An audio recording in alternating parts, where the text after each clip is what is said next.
Ivanna Klympush-Tsintsadze, who's a Ukrainian politician, also a former Vice Prime Minister for European and Euro-Atlantic integration of Ukraine. Ivanna, thank you so much indeed for your time. First of all, do you mind just giving us your personal thoughts at this moment before we get into more deeper analysis? Well, we are fighting the most brutal, bloody war since the Second World War, I think, on our continent. And I am sure that this is a war waged not exclusively against Ukraine by the Russian Federation, but against the free world. And that's the destruction, the damage, the killing of civilians, and the scope of this attack is unprecedented over the last 80 years. And I think that it is up to the whole world to help Ukrainian courageous armed forces, territorial defense, and Ukrainian citizens as a society that are standing up to this threat in order for us to stop Russia here and not this war not to spill over to other territories and other regions in the world. I mean, your experience of public life might give you a slightly different position in terms of being able to represent and show a certain fortitude to the outside world while still trying to keep calm. But for normal civilians who don't have that experience of interactions with the outside world, who know their own life in their town with their families and their friends, what do you think the balance is right now after 2 weeks of this conflict, the balance between despair and defiance? I mean, how do people go about living in the situation that they're in? You know, there are cities and there are towns where people do not have electricity, do not have heat, do not have basic products, food. And obviously they are scared, and obviously they are under serious physical and psychological pressure. And we are not talking about civilians, women and children and elderly who are fighting back, but we are talking about the nation actually organizing itself, volunteering a lot. I think it's something that comes from the experience we had during the Revolution of Dignity in the center of the capital in Maidan, that of self-organization, and that is what's happening right now. I think everybody is trying to do something for the victory, for the defeat of this invaders, for the defeat of absolutely fascist army that is killing Ukrainian civilians. We have more than 40 kids that have died, more than 75 kids that have been wounded.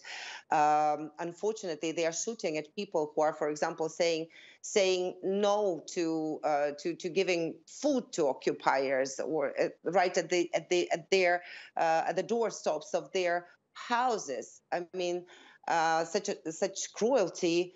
The cruelty is unspeakable in this particular moment, but that we have like 88% of Ukrainians who do believe that we are fighting and we will win this war. So the whole mood in the country, and notwithstanding the pressure, notwithstanding the attacks, the shellings, the pounding of our cities, is very much dedicated and resolute to fight back and to push back on this army.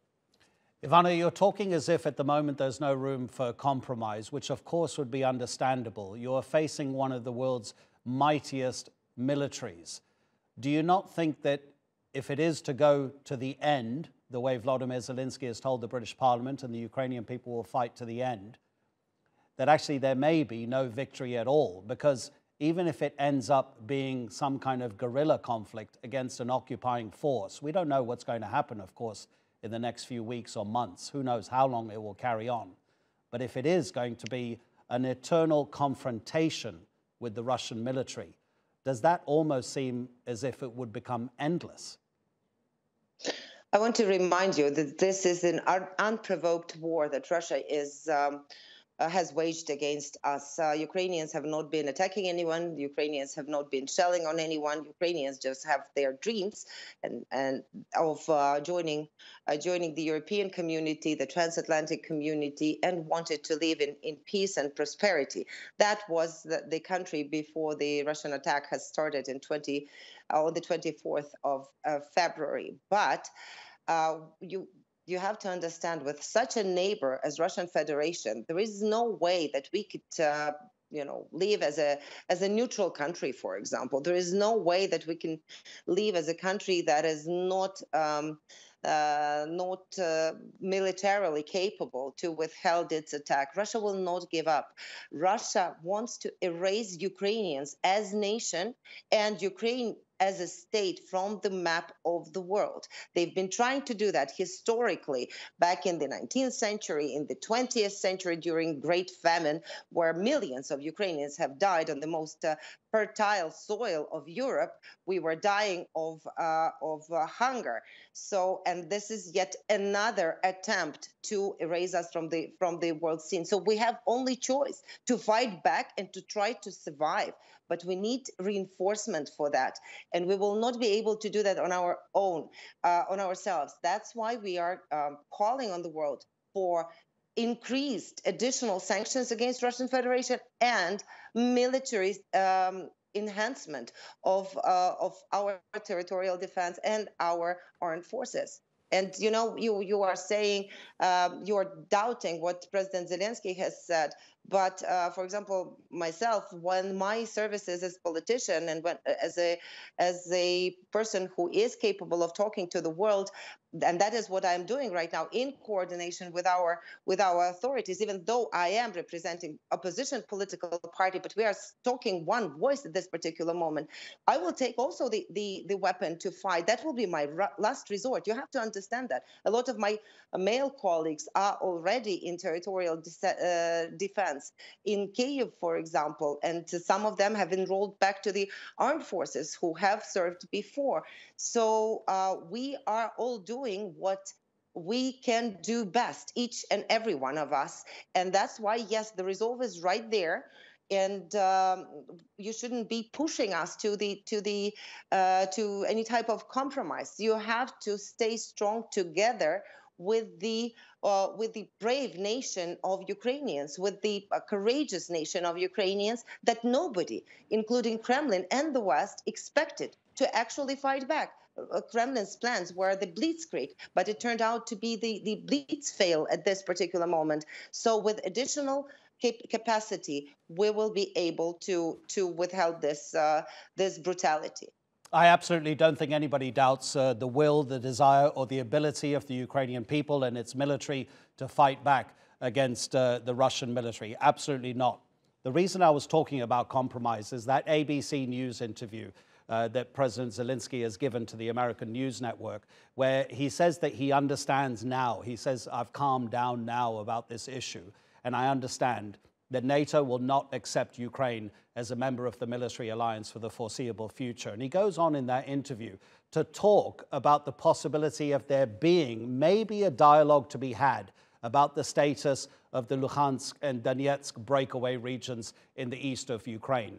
For me, that was one of the first times that I had heard President Zelensky even consider that there might be a dialogue to be had with Russia. Of course, he said his main concern is about people who are Ukrainian, who live in those areas. Those are his main concerns about that particular issue of those breakaway republics. But for the president himself to be suggesting maybe that there might be some way to talk with the Russians, isn't that a new development?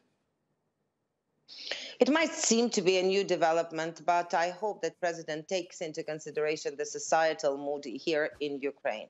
And, I disagree with you that NATO will not take us as a member. I think if we will win this war, NATO will be asking us to join. And I'm sure about that because of the capacity, because of the stronghold that we are organizing right now here.